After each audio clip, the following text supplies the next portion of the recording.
Hi guys, welcome to the Indian people ఛానల్కి స్వాగతం. ముందుగా అండ్ వీడియో స్టార్ట్ చేసే ముందు నా చిన్న కన్సర్న్ ఏంటిదంటే చాలా రోజుల నుంచి అడుగుతున్నాను నేను. అండ్ చాలామంది వీడియో చూస్తున్నారు కానీ సబ్స్క్రైబ్ చేసుకోవడం లేదండి.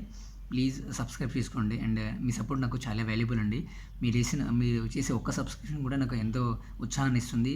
మరెన్నో మంచి మంచి వీడియోలు తీసుకురావడానికి ట్రై చేస్తాను నేను. అండ్ మంచి ఇన్ ద సెన్స్ సొసైటీకి యూజబుల్ అయ్యే కంటెంట్ అండ్ ఇన్ఫర్మేటివ్గా ఉండే కంటెంటే తీసుకొస్తాను నేను.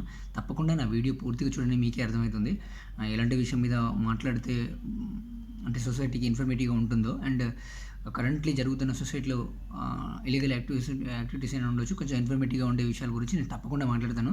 అది మీ సపోర్ట్ ఉంటే ఇంకా ఉత్సాహంగా చేయడానికి నాకు ఉత్సాహాన్ని ఇస్తుందండి. అండ్ మీరు తప్పకుండా సపోర్ట్ చేస్తారని అయితే అనుకుంటున్నాను. నా సబ్స్క్రైబ్ చేసుకోవడం మాత్రం మర్చిపోకండి. అండ్ లైక్ అండ్ షేర్ చేయండి. తప్పకుండా మీరు ఆదరిస్తారని అయితే అనుకుంటాను నేను. అండ్ ఇక వీడియోలోకి వెళ్దామండి. సో ఈరోజు వీడియో వచ్చేసి గత కొద్ది రోజులుగా 20 రోజులుగా జరుగుతున్న కలకత్తా డాక్టర్ రేప్ కేసు గురించి అండి. సో రోజుకు ఒక కథనం బయటకు వస్తుంది. అసలు న్యాయం జరగదా అనే విషయం కూడా అర్థమైతలేదు. సిబిఐ విచారణలో కొన్ని అంటే ఆశ్చర్యకరమైన విషయాలు బయటకు వస్తూనే ఉన్నాయి రోజుకి. ఇప్పుడు నడుస్తున్న కథనాలు ఏంటంటే ఎవరైతే సంజయ్ రాయ్ ఉన్నారో అతన్ని కావాలనే ఇరికిచ్చారని విషయాన్ని బయటికి వస్తుందండి. సో ఏది వాస్తవం కాదో తెలియట్లేదు. కానీ ఇప్పటివరకు ఇంత టెక్నాలజీ ఉన్న ఈ సొసైటీలో అండ్ ఇంత ఏ విషయాన్నైనా క్షణాల్లో కనిపెట్టగలిగిన ఉన్న ఈ సొసైటీలో ఇప్పటిదాకా సిబిఐ హ్యాండ్ ఓవర్ చేసినా కానీ ఇంతవరకు బయటికి విషయం రావట్లేదంటే ఎంత పెద్దలు చేయి లోపల ఉన్నారనేది అర్థమవుతుంది. మేబీ ఏ విషయమైనా ఉండొచ్చు. ఒక అమ్మాయిని దారుణంగా రేప్ చేసి సొసైటీలో అంటే భయంకరమైన విధానాన్ని బయటికి తీసుకొచ్చిన వాళ్ళని ఇప్పటిదాకా శిక్షించకపోవడం చాలా బాధాకరమైన విషయం. అండ్ తప్పకుండా ఈ విషయంలో సుప్రీంకోర్టు అయినా హైకోర్టు అయినా ఏ వాళ్ళు ఉన్న వెస్ట్ బెంగాల్లో ఎవరైనా ఉండదు, సిబిఐ అధికారులైనా సో కొంచెం త్వరగా దీన్ని సాల్వ్ చేసేటట్టు ఉంటే బాగుంటుందండి. అండ్ వాళ్ళు చూస్తున్న రోజుకొక కథనం బయటికి ఏంటిదంటే కొంచెం అంటే కన్ఫ్యూజన్గాను అసలు చేయకుండా అతను ఇరికించారని లేకపోతే అతనే చేశారని గ్యారంటీగా చెప్పకపోవడం కానీ ఇలాంటివి జరుగుతుందండి. సో దీని మీద ప్రజలు ఏమనుకుంటారో ఒకసారి కమెంట్ రూపంలో తెలియజేయండి. ఈ విషయం మీద ఎలాంటి డిసిషన్ తీసుకుంటే న్యాయం చేయగలుగుతుంది. అండ్ ఎందుకు ఇంత లేట్ చేస్తుంది, డిలే చేస్తుంది సిబిఐ కానీ ప్రాపర్గా ఎందుకు చెప్పలేకపోతుందో ఒకసారి కమెంట్ రూపంలో తెలియజేయండి.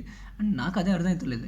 ఇంత వెల్ అప్డేటెడ్గా ఉన్న సొసైటీ అండ్ వెల్గా ఉన్న సొసైటీలో ఇప్పటివరకు న్యాయం చేయకపోవడానికి గల కారణాలు ఏంటిదో అర్థమవుతలేదు నాకు. అండ్ ఇంతవరకు తెలియట్లేదు ఇన్ని CCTV ఫుటేజ్లో లేకపోతే ఆ మనుషులు ఎవరో కనిపెట్టడానికి ఇంత టైం పడుతుందా.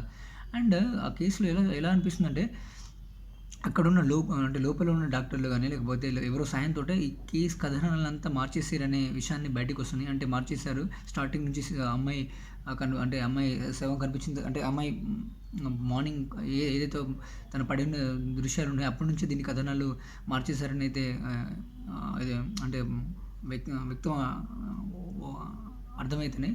సో నా ఒపీనియన్ ఇదే. మేబీ ఏ విషయం జరిగిందో మనకు కూడా వాస్తవంగా తెలియదు కాబట్టి సిబిఐ ఏదైతే విచారణ చేస్తుందో దీన్ని త్వరగా ఇమీడియట్గా రీసెర్చ్ చేసి కొంచెం బయటికి వాస్తవాలు బయటికి తీస్తే బాగుంటుంది. ఎందుకంటే గడుస్తున్న 20 రోజుల దాకా ఇప్పటిదాకా బయటికి అసలు విషయాలే రావట్లేదంటే నాకు అంటే రోజుకు ఒక కథనాన్ని మారుస్తారంటే అర్థమైతలేదు. అసలు న్యాయం జరిగిద్దా, లాస్ట్గా జరగదా, అయితే అసలు నిందితులు ఎవరు అనేది పట్టుకుంటారా లేదా అనే విషయాన్ని అర్థమవుతలేదు. సో మేబీ ఇప్పుడు చక్కర్లు కొడుతున్న విషయం ఏంటంటే ఇందులో కావాలని అతన్ని సంజయ్ రాయ్ని ఇరికిచ్చారని లేకపోతే ఈ కేసు మొత్తాన్ని తారుమారు చేశారనే విషయాన్ని బయటకు వస్తుంది. అంటే ఖచ్చితంగా న్యాయం చేయాలని ఎవరైతే ఆ బాధితురాలకైతే న్యాయం చేసి తీరాలనేది. ఎందుకంటే ఈ ఒక్క డెసిషనే రేపటి భవిష్యత్తుకి నాంది పలుకుతుందా, న్యాయం జరుగుతుందా లేదా అనే విషయం మీద. సో తప్పకుండా మీరు ఏమనుకుంటారో ఒకసారి కమెంట్ రూపంలో తెలియజేయండి. And thank you so much అండి. అంటే మేబీ ఈ ఇన్ఫర్మేషన్ ఖచ్చితంగా అమ్మాయికి న్యాయం చేసి తీరాలనేది నా ఒపీనియన్. అండ్ జై హింద్. సబ్స్క్రైబ్ చేసుకోవడం మాత్రం మర్చిపోకండి.